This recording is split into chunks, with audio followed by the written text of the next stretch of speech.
Poverty today. The difficulty of defining poverty and who struggles with it today in the United States, by Jones Veith and Caleb Knight. The fiction of poverty versus the reality of poverty. How Americans think poverty is compared to who is really affected by poverty. When you hear the word poverty, this is the type of image that comes to mind. Malnourished and poor children, but rarely do we think of it as happening in our own country. In reality, these are the people who struggle with poverty. Throughout the United States, everyday people like you and me are stricken with poverty. Before we go any further, it's important to understand this animal called poverty, and to give you background about some of the authors that fueled our ideas. Amartya Sen is an Indian economist and philosopher who was awarded a Nobel Prize for his work in welfare economics. Obviously, Sen is pretty qualified and a helpful source for our discussion of poverty. In this video, we will use his theories of functionings and capabilities, which we'll get into later. In our video, we will also refer to Meyer and Wallace. Meyer's full name is Bruce D. Meyer, and he is a professor of public policy at the University of Chicago. Wallace's real name is James X. Wallace, and he is a professor of economics at the University of Notre Dame. Additionally, Meyer has testified before Congress on poverty, and together they will provide us with information on how measures of poverty can affect the way we view poverty. Merriam-Webster's dictionary defines poverty as the state of one who lacks a usual or socially acceptable amount of money or material possessions. The question then arises, what is socially acceptable or usual? The United States Census Bureau does attempt to answer these questions and measure poverty in its official poverty measure, also known as the OPM. The OPM computes poverty status using incomes such as earnings or other compensations before taxes. Additionally, the OPM factors in poverty thresholds that are differentiated by farm or non-farm status, number of children, gender of family head, and the ages of the persons in the family unit. Off of these measurements, the Census Bureau creates a threshold to determine whether or not a person is in fact in poverty. We, however, define poverty as the state of possessing insufficient resources to achieve a dignified life arising from various factors. As a result, the capabilities a person is afforded is directly related to their situation in life. While measuring poverty is certainly important, it is equally as important to define it. One way many authors attempt to define it is by using concepts of functionings and capabilities. According to Sen, the definition of functionings is this. Functionings represent parts of the state of a person, in particular, the various things he or she manages to do or be in leading a life. Meanwhile, Sen defines the capability of a person as that which reflects the alternative combinations of functionings the person can achieve, and from which he or she can choose one collection. There are, however, different types of capabilities. There are combined capabilities, which are economic, political, and social abilities or limitations that allow a person to make choices, as well as internal capabilities, which are capabilities that are learned or developed throughout life. There remains a question of who are the people that can be defined as in poverty. It should be considered as the people who struggle with a low income but adequate capabilities, people who have inadequate capabilities but not a low income, along with the people who are in the middle, the people who struggle with both of these problems. Now that we've defined poverty, we can accurately measure it. The OPM computes poverty status using income such as earnings or other compensation before taxes.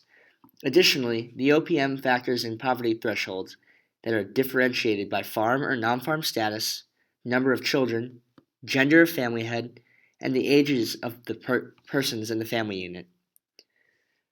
Off of these measurements, the Census Bureau creates a threshold to determine whether or not a person is in fact in poverty.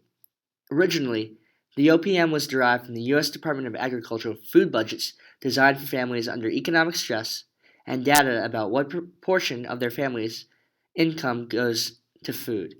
So, the threshold for income is the cost of food multiplied by 3, at the prices adjusted for cost of living and inflation today that were initially established in 1963. Essentially, the Census Bureau defines poverty as anything below this measurement. While the OPM has remained relatively unchanged since the 1960s, the Supplemental Poverty Measure, also known as the SPM, has a threshold that more accurately accounts for poverty. The SPM's threshold is at the 33rd percentile of all food, clothing, shelter, and utility needs. Additionally, it factors in the cost of having 2 kids and the costs associated with it. Altogether, this amount is multiplied by 1.2 to account for all other factors that take away from disposable income. Overall, the SPM raises the threshold about $2,000. As a result, it places more people below the poverty threshold. First of all, it's not all about income. According to Short, the current measure, the OPM, doesn't take into account healthcare costs, rising levels of living, policies that reflect key government benefits, transportation or other costs to gain a job, and all other aspects that take away from disposable income. Poverty needs to be viewed on a per-case basis, as all people are different. So, we have 2 methods to measuring poverty: the official poverty measure and the supplemental poverty measure. Overall, the SPM is a much better measure of poverty for many reasons. It takes into account much more than just income by including things like geographic location, child care costs, or transportation costs, as well as non-cash benefits and in-kind benefits. Overall, poverty is greater than just a measure of income. Some may argue that the supplemental poverty measure will only raise the bar for poverty. For example, some may say when people begin to receive additional in-kind benefits as a result of the SPM, the amount of people in poverty will not change. Only the relative poverty they feel will. Our response to this claim is that the SPM will not only make poverty better in a relative sense, but more accurately determine how many people are actually struggling with poverty. According to Meyer and Wallace, women are at an increased risk of poverty. 41% of the poor are a part of female-headed families. This fact can be due to differing medical costs, opportunities afforded to women, or differences in compensation for work that women do. Women are also often burdened with the cost of childcare, and as a result, single mothers have predicted poverty rates of 32%. This is a perfect example of how capabilities and functionings affect a person's economic position. Additionally, it's clear that capabilities are more important. Here's an example of why they are more important to defining poverty. Take a single mother who has a choice of taking night classes to improve her internal capabilities or leaving her toddler home alone. For parents in poverty, this is a common dilemma. The parent is faced with prioritizing in this situation based on the limited capabilities he or she is afforded. In this case, the parent can choose the functioning of improving her internal capabilities to then gain better pay or a better job.